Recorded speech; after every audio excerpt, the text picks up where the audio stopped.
You have probably seen all you care to see of Vivek Ramaswamy lately.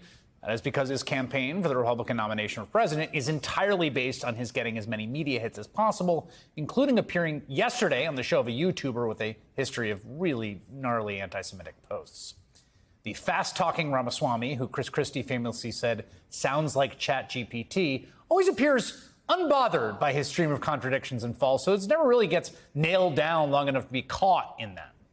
But until today, Ramaswamy had not gone up against one interviewer in particular, one who is built for just this sort of situation, MSNBC's own Mehdi Hasan. In retrospect, he probably should have kept it that way. So, Mehdi, I've made this really easy for everybody.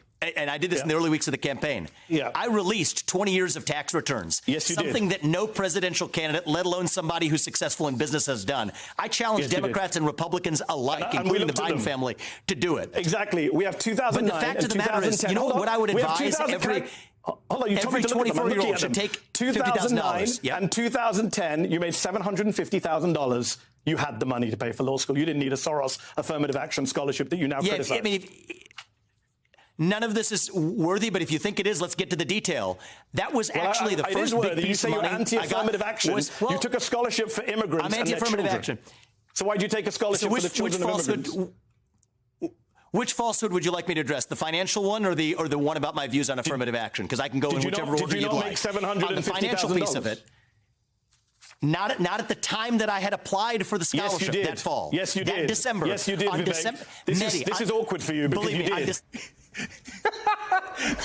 You can watch that full interview today on YouTube now and on the Mehdi Hasan Show at 7 p.m. tomorrow on MSNBC on Peacock. And Mehdi Hasan joins me now. You know, you're I think the best interviewer in American media. Oh, you're too kind, Chris. At that kind of thing. You really are. You're phenomenal at it.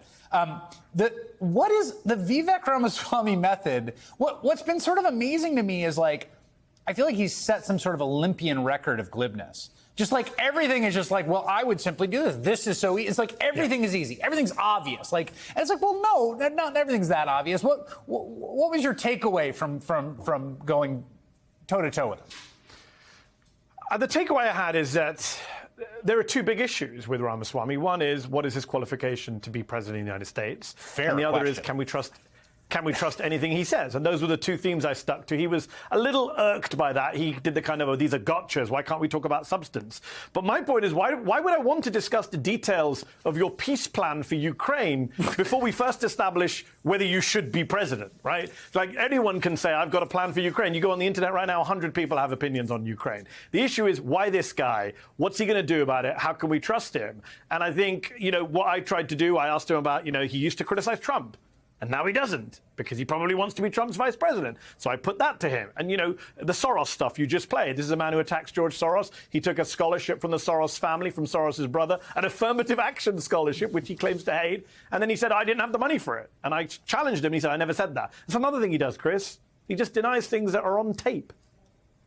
I want to play that exchange about because he had tweeted after January 6th. Again, I don't know if the tweet itself was pandering at the time or what he really thought. I mean, who knows where the line is, right? My suspicion is that he tweeted it because he thought it, but we'll see. About what Trump did was abhorrent, and you had an exchange over that. Take a listen. Yes, I want you to answer my question, Vivek. Three times I've asked it. What did Trump do that was downright abhorrent? It's a simple question. It's your words. It's on screen. What did he do that was downright abhorrent? I believe that failing to unite this country falls short of what a true leader ought to do. That is why I'm in this race, is to do things differently than any prior president has done them. That's the hard truth, okay? And that's what made him a sore loser and abhorrent. The media yes, your words. and the